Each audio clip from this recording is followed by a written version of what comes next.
Nous allons parler maintenant des chaînons déductifs. Ces chaînons, ils partent de données, donc ce sont des données qui sont connues dans le texte ou sur des figures, qui vont utiliser des propriétés pour aboutir à une conclusion, c'est-à-dire ce que l'on veut démontrer. Si je pars d'une figure avec des droites, la droite EF est perpendiculaire à CD, la droite GH est perpendiculaire à CD, et je veux aboutir à la conclusion que EF est parallèle à GH. Donc si on regarde avec GeoGebra, on a cette configuration-là.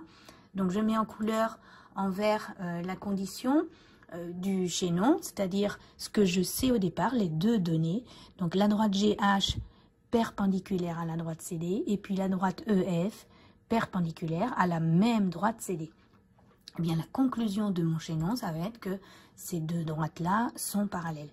Et vous avez vu une propriété en sixième qui vous dit si deux droites sont perpendiculaires à une même troisième droite, alors ces deux droites sont parallèles. Alors on étudie bien la propriété. Dans la condition de la propriété, on me parle de deux droites qui doivent être perpendiculaires. Ça signifie que les données que je devais connaître au départ, c'était que c'était perpendiculaire et perpendiculaire. Et il faut que ce soit perpendiculaire à la même troisième droite, donc c'est bien la même, c'est la droite CD. Et puis la conclusion de ma propriété, c'est de me dire que ces deux droites sont parallèles. Et donc la conclusion du chaînon, ça va être de reprendre les deux droites de départ et de dire qu'elles sont parallèles. Donc voilà un chaînon qui tient debout, qui tient bien la route. C'est une démonstration.